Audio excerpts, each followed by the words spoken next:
Okay, ito ngayon ang problema sa washing natin. Tingnan niyo, hindi hindi siya makatuyok. No? Tingnan niyo, mag-aandar siya pero hindi magtutuyok. So ngayon, ang gagawin natin ngayon, yung belt na yan is maluwag na. So first nating remedy, titingnan natin kasi dito sa amin ang layo-layo ng kuwan, hindi kami magagamit ng washing.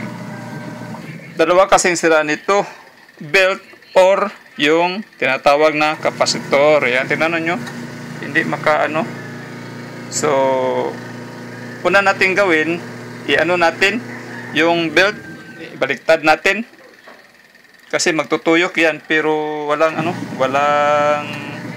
hindi makakuhan siya. Tingnan natin sa ilalim anong nangyari. Tingnan natin sa ilalim, ayun magtutuyok yung kuhan, hindi natin makaklaro, walang flashlight, magtutuyok yung motor pero yung hindi niya yung kuhan,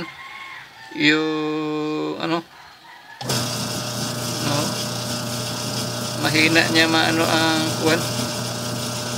Yan. So ngayon, titestingan natin. Malakas naman ang tuyok ng motor. Siguro, tingnan natin. So, malakas ang tuyok ng motor. Pero itong belt, uka na. So ngayon, ang gagawin natin, baliktarin natin yung belt. Testingan natin. Tingnan natin. Yan hindi niya madaog. Okay? Okay, baliktarin muna natin yung belt. Ito ngayon ang belt niya.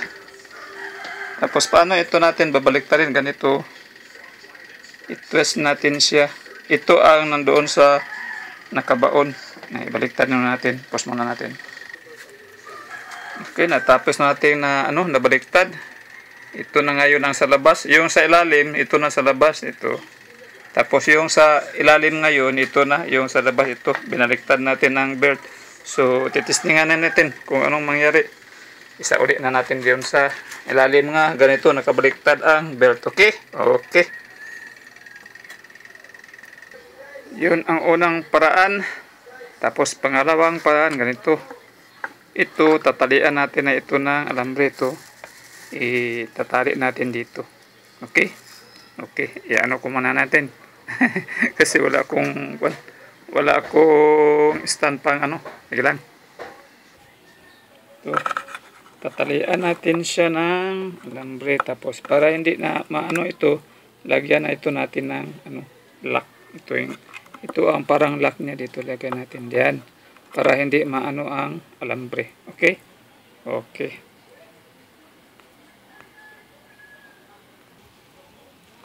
Tapos ito, lagyan natin siya para sa pag-twist natin, mape-press natin siya. Hindi kasi ito ma-press. Itong butas na ito, ito nagdedepende yan kung ilang sukat ng belt ang i-reduce mo. Pag malaki ang i-reduce mo, malikihan mo ng butas ito kasi ito ang nagsisilbing lock ito. So ngayon sa akin, parang laki ra ito. So, paanuhin ko ito. Lagyan ko na itong maliit na kasi ito ang nagsisilbing lock natin dito para hindi ang tie wire natin. Okay? Okay. Ito na. Tapos may butas na tayo. Tapos ngayon, ito, tie wire ilalagay ko dito. Ito ilalagay ko. Tapos para ma-twist yan. Okay? Ito na ang gamit ko.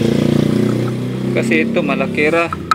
Ito konti lang ang kailangan kong diyan. So itong tie wire na lang ang gagamitin ko. Okay? Okay.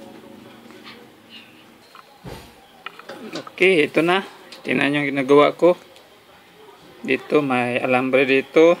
Tapos nilagyan ko ng alambre, pina-twist ko doon. Para itong alambre mo nagsisilbing lock dito para hindi siya mapalabas ito. Okay? Okay, ngayon titestingan natin ngayon. Okay, ganito na siya. Ngayon, tingnan nyo. Focus yan. Ito, may pinaangat ko konti ito. Ito, pinaangat ko konti para maglalak ito para hindi lumabas. Okay? Ako yun na lang bahala. Basta yung belt, pwede yan i-reduce. Pwede siguro guma or anong ikuan mo. Pero sa akin, para matibay-tibay konti, itong alambre ang ginagamit ko. Okay? Ngayon, titestingan natin kung approve ba yun. Approve ba doon? Okay? Okay. Okay, ito na ngayon. Ito nga na yun, natataon na natin. Ito, ganito na siya. Tingnan nyo. Parang hugot na. Yan, tingnan natin kung ano ba. Okay ba siya? Tingnan nyo. Oh. Ito, yan, tingnan nyo. Oh. Ito, ginagawa natin. Ito. So, tingnan natin kung approve ba. Paandaran natin, okay? Okay, okay, okay, okay, okay. Tingnan natin. Okay, washing on.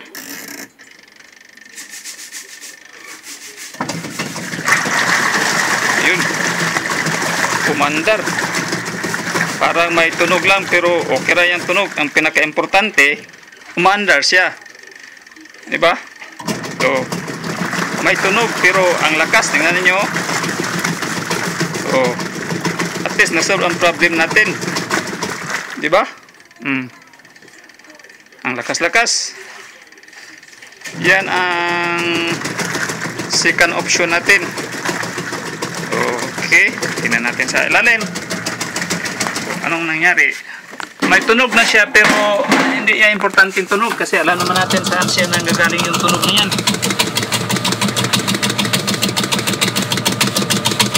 Kita nasaan ba yung ito, flashlight ko. Tingnan natin.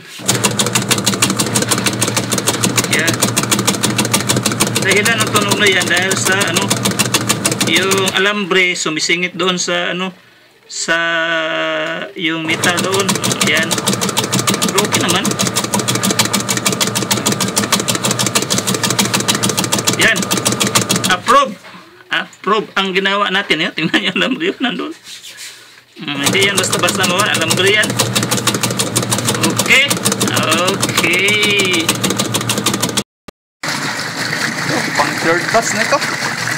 Ito, ayan, may first batch na akong natatapos. Tapos ito pang third batch. Pang third batch na ito. Okay, diyan, kita nyo? Gagamit din natin. Tapos ito naman ngayon ang second batch. Ito, may second batch na akong wawaswasin. Okay? Okay.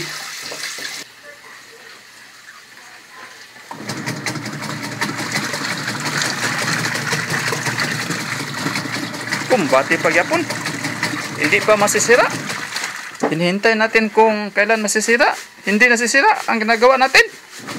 May natatapos na tayo sa pagpalaban ng first batch, second batch at third batch. Hindi pa nasisira. Kailan pa kaya ito masisira? Okay, parang kumbati pagyapon na. Kumbati pagyapon ang ginawa natin Ayos mga kawasher Okay.